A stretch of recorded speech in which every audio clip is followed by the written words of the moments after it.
une nouvelle émission sur Guérit TV Monde, La Position. Tous les mercredis à 21h sur votre web télévision. Prenez le rendez-vous pour savoir la position ou la lecture de tel ou tel acteur politique sur des sujets brûlants de l'actualité. Guérit TV Monde, le leader des web TV. Vous avez besoin d'un espace publicitaire pour faire connaître votre société ou vos produits? Seul Guérit TV Monde peut vous satisfaire.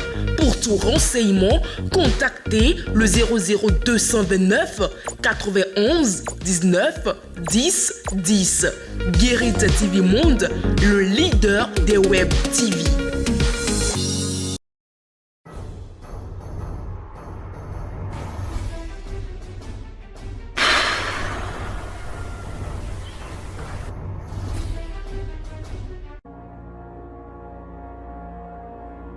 Nous sommes le 25 juillet 2023. Mesdames et messieurs, bien le bonjour. Dans la première rubrique de votre émission Tour d'Horizon, nous faisons le tour des titres dans la rubrique Revue des titres. L'internaute de Guérit TV Monde, bonjour. Mardi 25 juillet 2023, la presse nationale jubile suite aux performances des guépards collégiens à la Coupe du monde scolaire au Maroc. Le matinal titre donc sur le sujet mondial scolaire de football, le Bénin brille au Maroc. Nord-Sud quotidien n'a pas voulu se compter l'actualité mondiale scolaire, le Bénin s'offre le Mexique et le Maroc. Décryptage info, Coupe du monde scolaire de football au Maroc. Le Bénin corrige le Mexique et triomphe du Maroc. Autre titre sur cette actualité, la nouvelle génération. Coupe du monde de football scolaire Maroc 2023. Le Bénin pulvérise le Mexique et bat le Maroc.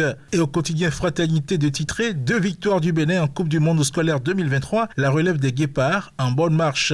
Le CGC Rita pulvérise le Mexique et bat le Maroc. Toujours au sujet de cette actualité sportive, le Béninois libéré, Coupe du monde de football scolaire. Après la raclée infligée au Mexique, le Bénin s'offre le Maroc.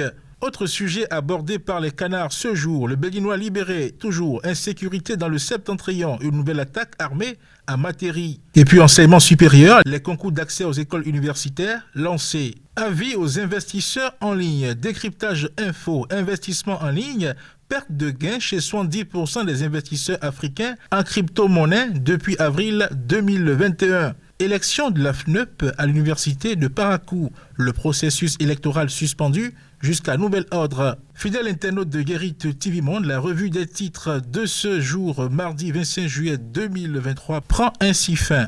À demain.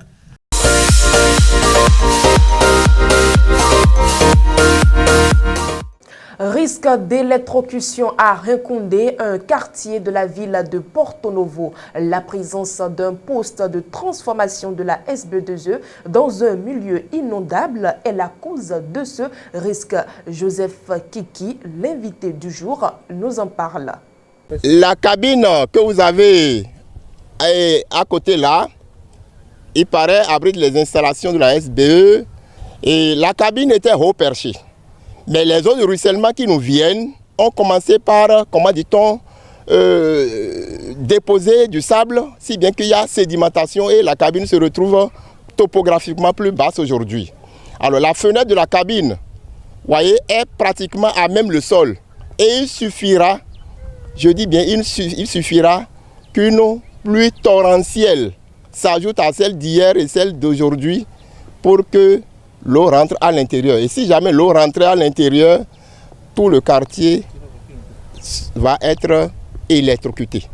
Parce qu'il paraît que ça peut tuer sur près d'1 kilomètre de rayon. On a adressé des correspondances à la direction générale de la SBE, à la mairie, à la DST, mais sans réponse. La seule réponse que nous avons eue, la direction générale de la SBE a dépêché une équipe qui est venue. Elle n'a même pas eu l'audace de s'approcher de la cabine. Ils avaient peur parce que le sol était humide. Et ils ont promis repasser lorsque l'eau va complètement tarir. Mais jusqu'à aujourd'hui, ils ne sont plus revenus. Tout en refermant la page de l'invité du jour, mesdames et messieurs, nous passons dans un instant dans le forum de discussion.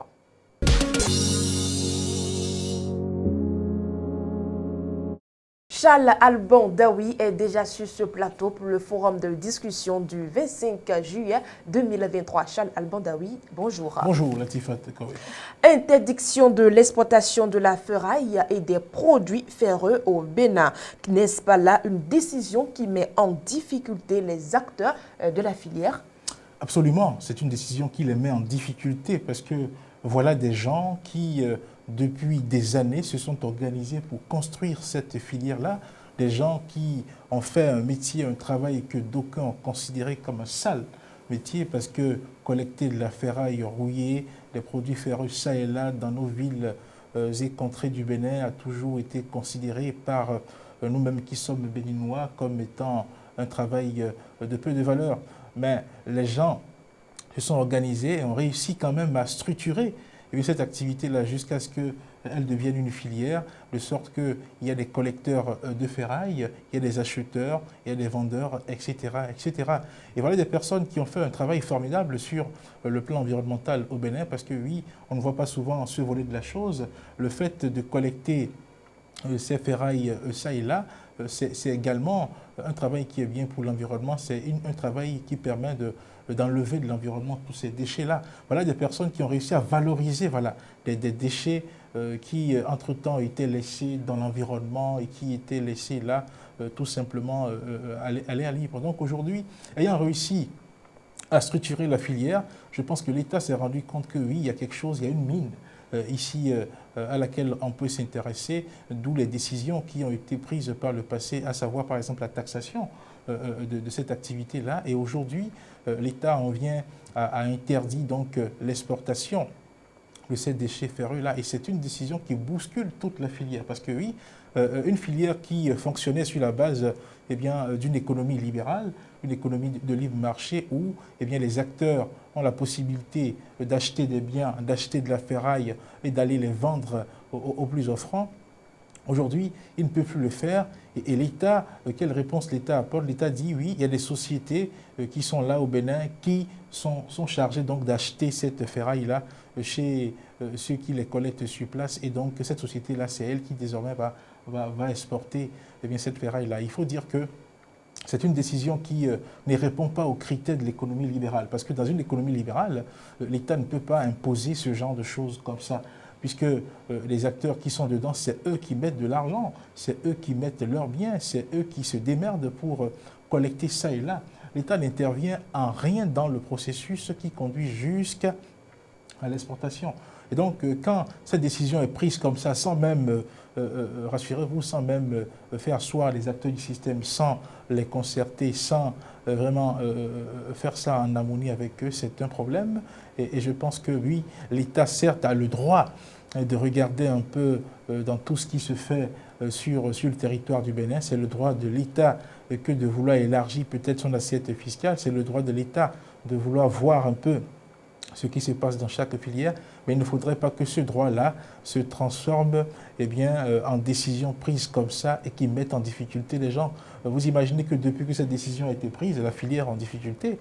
Il y en a qui n'arrivent plus vraiment à faire travailler ceux avec qui ils travaillent parce que oui, le fait de les contraindre à ne vendre peut-être qu'aux Chinois ou aux Indiens, n'est pas forcément une décision qui les arrange parce que ce qu'ils équirent, ce qu'ils gagnent comme gain en faisant, cela n'a rien à voir avec la possibilité, ce qu'ils gagnaient quand ils avaient la possibilité d'exporter eux-mêmes à travers des personnes, des clients qu'ils ont réussi à avoir dans le système. Donc, pour dire vrai, c'est vrai que l'État peut regarder dans la filière, mais la décision qui est prise n'est pas forcément une bonne décision. Depuis la publication de cette décision du ministre du Commerce, les acteurs de la filière ferraille sont apparemment muets. Oui, effectivement, ils sont restés muets jusqu'au moment où nous sommes en train de parler, parce que oui, la décision a été abondamment relayée dans la presse et nous n'avons pas eu des réactions de ces personnes-là dans la presse, d'où on peut constater, oui, qu'ils sont muets. Mais c'est sûr qu'à l'interne, dans le secteur, les acteurs sans doute s'organisent pour peut-être répondre à cette décision-là. Une chose est certaine, ils sont conscients de ce que, oui, le citoyen, le bon citoyen, c'est celui qui quand même se plie aux décisions prises par l'État, mais tout en respectant la décision de l'État, je pense que le citoyen peut s'organiser pour défendre également ses intérêts. Donc du coup, c'est peut-être un silence stratégique, c'est peut-être un silence de concertation au sein de la filière, au sein des acteurs pour savoir concrètement qu'est-ce qu'il faut faire, quelle réponse il faut apporter donc à cette décision prise par le ministère du Commerce, parce qu'une chose est certaine, des gens qui voient leurs intérêts perturbés, qui voient leur activité perturbée par une décision ne vont pas rester tranquilles. Ils vont réagir d'une façon ou d'une autre. Et ce qui est certain, c'est que cette réaction ne va pas être un refus d'obtempérer, mais c'est peut-être une réaction qui va être celle de personnes qui veulent rencontrer les autorités, leur poser un certain nombre de problèmes, les amener à revoir un peu les choses, parce que oui, l'autorité n'a pas forcément toutes les informations qu'il faut sur cette filière-là, et ceux qui sont dedans sont les seuls qui sont en mesure vraiment de porter les problèmes qu'ils rencontrent et de chercher donc des solutions. Donc il est vrai qu'aujourd'hui, ils n'ont pas encore parlé, mais c'est sûr que ça ne va plus tarder. C'est sûr qu'ils sont en train de se concerter. C'est sûr qu'ils vont, dans les jours à venir, sans doute, prendre une décision, s'afficher, dire ce qu'ils pensent de cette décision-là, prendre une position et amener peut-être l'État à revoir un peu la chose, parce que oui, comme on le dit, dans une économie qui se dit libérale, on ne peut pas établir des règles de monopole. Parce que là, si on doit amener les agents de la filière à nous vendre le cas des sociétés identifiées, pourquoi ces sociétés-là? Quel intérêt l'État a à ce que ces personnes-là aillent vendre à ces différentes sociétés-là? Il faut bien que les acteurs du système comprennent concrètement de quoi ça retourne. Donc je pense qu'une réponse venant de ces acteurs-là, ça va sans doute se faire dans les jours à venir, et sans doute que, ils auront à rencontrer les autorités qui ont pris la décision, et ils pourront échanger et trouver forcément un terrain d'entente.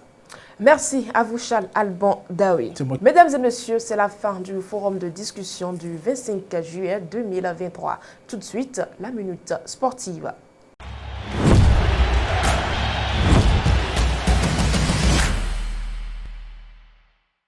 Après avoir battu l'équipe mexicaine dans la matinée du 24 juillet 2023 avec un score de 10-0, les jeunes du CEG Sainte Rita ont également remporté le deuxième match de la Coupe du Monde scolaire 2023 face au pays hôte, le Maroc, avec un score de 2-1. Les Guépards collégiens brillent au Maroc dans un affrontement contre le Mexique ce lundi 24 juillet 2023. Les jeunes footballeurs béninois ont atomisé leur adversaire en remportant une victoire écrasante de 10-0, marquant ainsi un début tonitruant dans la compétition. Et dans la même journée, face au pays hôte, le Maroc, ils ne se sont pas laissés piétiner. Face donc aux jeunes lionceaux de l'Atlas, les Guépards collégiens ont montré leur suprématie. Le match a été sanctionné par un score de 2-1, une performance qui met les Guépards en pôle position. Ils sont désormais premiers du groupe C avec 6 points, suivis de l'Angleterre, du Maroc 3 points et du Mexique 0 points. Mesdames et messieurs, c'est déjà la fin de ce numéro de votre émission Tour d'Horizon. Mais un petit conseil pour vous. Arrêtez d'appeler ceux qui ne vous appellent pas. Arrêtez de visiter ceux qui ne vous visitent pas. En 5 mots, arrêtez de forcer les relations. Excellente journée à vous.